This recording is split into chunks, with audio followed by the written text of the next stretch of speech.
Israël s'est lancé dans une guerre que le Hamas a commencée, en massacrant 1200 Israéliens et en prenant en otage plus de 250 nourrissons, enfants, femmes et hommes.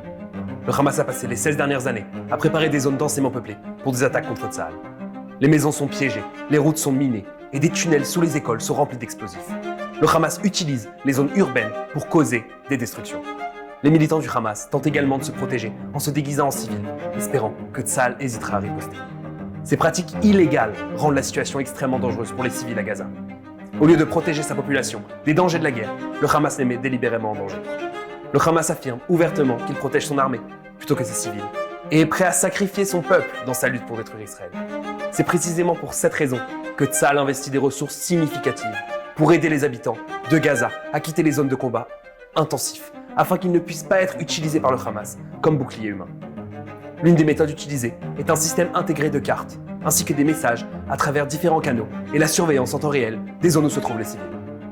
Nous utilisons ensuite ce système de numérotation pour avertir des activités opérationnelles dans des zones spécifiques, donnant aux personnes dans les zones concernées suffisamment de temps pour partir temporairement, ainsi que des informations sur où aller et comment y arriver. Par exemple, le 13 décembre, les réseaux sociaux arabophones de Tsahal ont indiqué que les résidents des blocs numérotés spécifiques situés dans certaines parties de Khan Younes devraient évacuer vers 3 zones sûres du sud connues par Tsahal. Ces messages sont également diffusés à la radio de Gaza, mais aussi par SMS et par appel téléphonique enregistré. Ces moyens précédents de communication précèdent des frappes intensives de Tsahal dans ces quartiers contre le commandement et les contrôles du Hamas, les dépôts d'armes, les militants et les sites de lancement de roquettes. Nous utilisons toute une gamme d'outils, les réseaux sociaux, des outils d'identification technologique et des renseignements afin de surveiller les mouvements civils et de fournir des mises à jour aux forces de Tsahal dans les airs, sur la mer et au sol concernant les changements des positions des civils.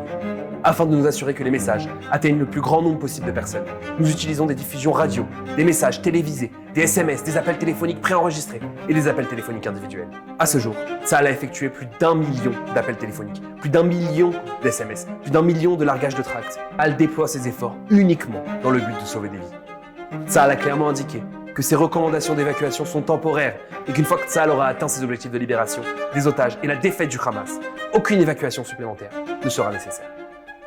Tsahal s'efforce de s'assurer que les civils évacués ont accès à des abris ou à des zones humanitaires et continue de collaborer avec des organisations internationales pour faciliter l'entrée de l'aide à Gaza, en mettant en place des hôpitaux de campagne et en permettant l'évacuation de Gazaouis qui ont des besoins médicaux. Tsahal investit ses efforts dans le respect de son engagement envers le droit international et son éthique. La guerre d'Israël est contre le Hamas et non contre le peuple de Gaza. Bien que ces efforts aient sauvé et sauveront des vies, ils ne sont pas infaillibles.